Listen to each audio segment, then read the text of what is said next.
which is a phenomena that really needs to happen, I think.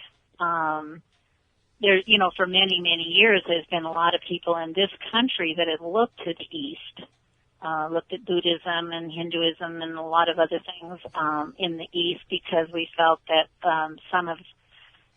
that a lot of what the Western thought process was lacking. Mm-hmm. In actuality, they have a lot in common. And I think the more that we look at the differences, the more we probably find why they're alike. And it's mostly the interpretation of how things are worded.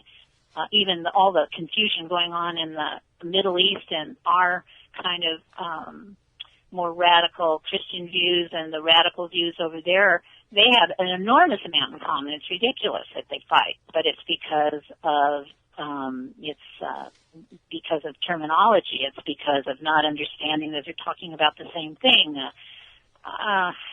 This is an age-old problem. How do you see quantum physics working in this field in the future to meld and to help each other better understand, so we don't see, if you'll excuse the expression, the holy wars or the jihads that we're seeing today? Well, as we understand that we are all part of the same source, no matter mm-hmm. whatever, what you call it, that I think that science lends a credibility that is sometimes hard to accomplish in the spiritual or religious world.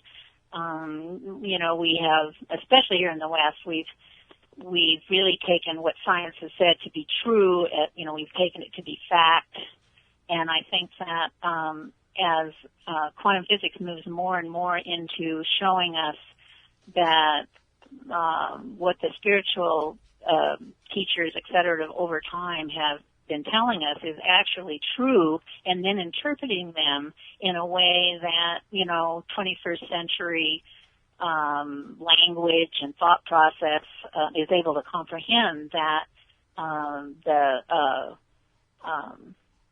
it'll be impossible not to see that much of what is mm-hmm. the spiritual truths are in fact true, but from a different point of view. Is it possible that quantum physics may actually be the demise of spirituality?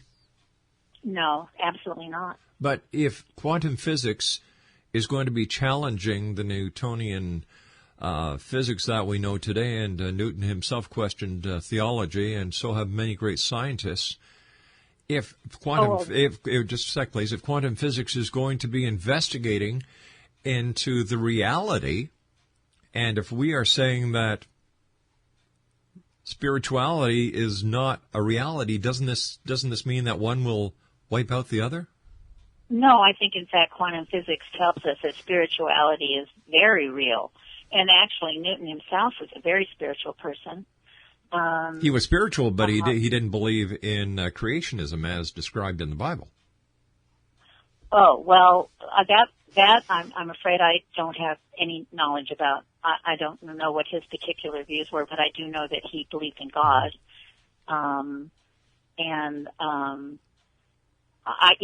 The point is that God being words meaning, I'm using it as meaning source. Mm-hmm. Quantum physics is telling us that our source is consciousness itself. It is intelligence. That what we've called mm-hmm. nothing yes. is not really nothing at all. That it's a full and overflowing realm of information, mm-hmm. and it's one. It's all coming from one source. All right, so let me ask you this side, because we've got only so much time, and I'd like to get in as much as I can. Has science ever been wrong? Well, it depends on what you mean by wrong. And of course, I mean, I don't think I'm qualified to answer a question like that. But I think that most of the time when we talk about science being right or wrong, it's mostly that it hasn't included everything. What happens is that it just keeps advancing and learning more and including more. All right, and then you said that I asked you a question and you basically said that you weren't qualified to answer it, and yet the title of your book is "The Universe in Black and White: A Plain and Simple Illustrated Guide to Time, Space, and the Meaning of Life." And I'm asking you plain and simple questions pertaining to time, space, and the meaning of life, and I'm not getting ahead. So let me ask you this. Let me ask you this. Why did you I see by the bio that your publisher sent us that you attended the University of California at Berkeley and the University of Idaho, and I understand that you're an artist. Is it possible that you being an artist has opened you up to a certain part of perception that the rest of us who aren't artists don't realize is there or cannot understand? No, I don't think so. What this book was about was an exploration that I did personally and that I did with my family about what's available out there to know. It's what's available to us from learned people in the West and the East, and what they had to say, and what we discovered that they were all saying pretty much the same thing. And all right. Okay, so tell me, what have you learned personally during this exploration that you've taken through other people's books? Well, what I was really trying to find, my question was, when I was very young, was, who are we? Mm-hmm. What are we? Yeah. Just look around at this fantastic world that we're in, and look what it does. Okay, that's the question you asked. Now, after your trip, after your exploration, after your research, what is the answer that you've come up with? Well, I've found that. Let me put it this way. I think that the biggest thing that I found was that I was not a body. I'm not this body that through generations and evolution and everything somehow learned to think, but that intelligence and consciousness actually learned how to make a body, and that's what I have inherited. That's what I am. All right, so you're saying where conventional thinking says the cart's before the horse, you're saying the horse is before the cart. Exactly. And I think that that's what's here to learn. And of course it took me 379 pages of illustrations and words to really systematically explore what you're asking me. And it isn't an easy thing to answer. And in fact, I don't know if you have the book, but there's cartoon drawings on every page. Mm-hmm. And I felt that the cartoon drawings would help keep the reader focused, so that they could think about these ideas that are so really very different from the way we've thought about things in the past.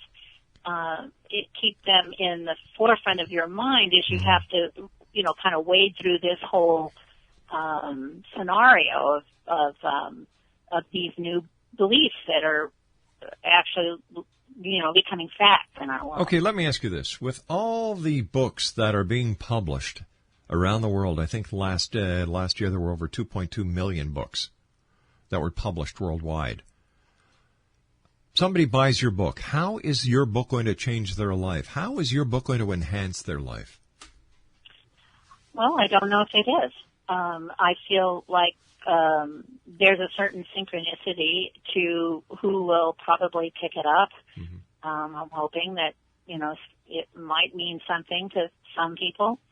I just put out what I thought had made a difference to myself and my kids and my family and other friends. Mm-hmm. And actually didn't, when I did this in the first place, I didn't really expect to publish it. I was just doing it for an exercise in clarity for myself and and the people around me. The publishing just kind of blossomed. Happened. Yeah. How did your book help the clarity of those who have read it that you know? For example, your family, your friends, the people that you gave the book to read prior to publishing. How did the book help them? Well, I think that it clarified how our consciousness has expanded in the last century, mm-hmm. And what it is now including, it's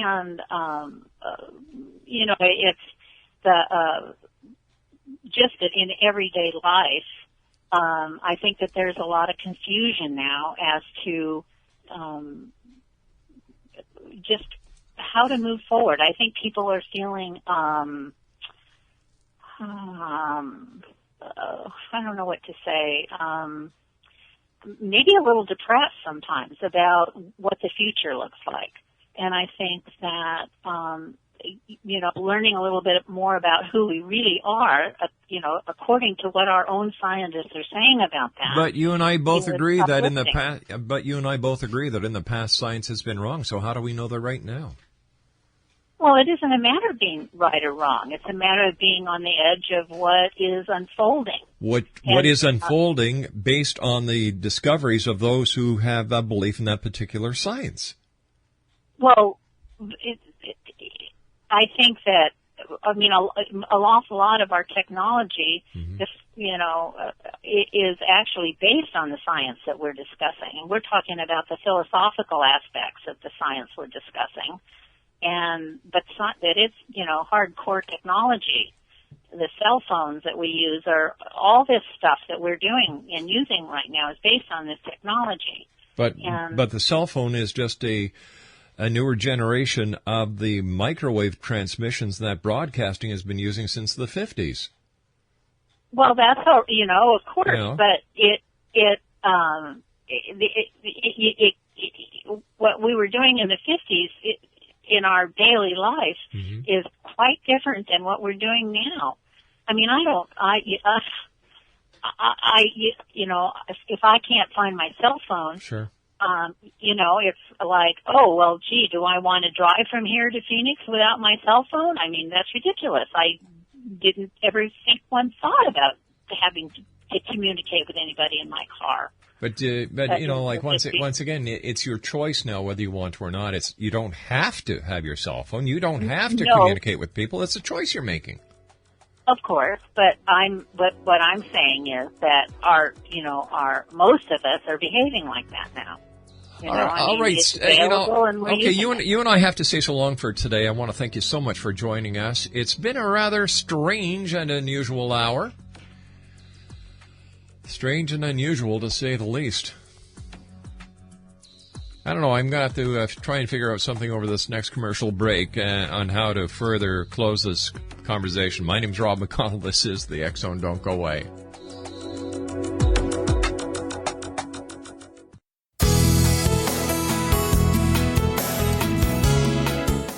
With each new extreme weather event or terrorist act, it becomes increasingly obvious that we live in uncertain and challenging times. We all buy car insurance. Why not collapse and catastrophe insurance? Matthew Stein, an MIT-trained engineer and green builder, has written 2 outstanding books to help people prepare, plan for, and deal with everything from minor situations lasting a few days to full-on collapse. Matt's first book, When Technology Fails, is a manual for self-reliance, sustainable living, and surviving the long emergency. This massive book covers the gamut from first aid and emergency preparedness to alternative healing, renewable energy, primitive living skills, and 18th century technologies that could be critical to your comfort and survival in a long-lasting crisis. Matt's second book, When Disaster Strikes, is a comprehensive emergency preparedness handbook and survival guide. When Disaster Strikes is an essential item for every family's go bag. Both books are available at all usual sources. There's a wealth of totally free information posted at whentechfails.com, and author-signed copies may be purchased at mattstein.com. That's www.whentechfails.com and www.mattstein.com. MATSTEIN.com.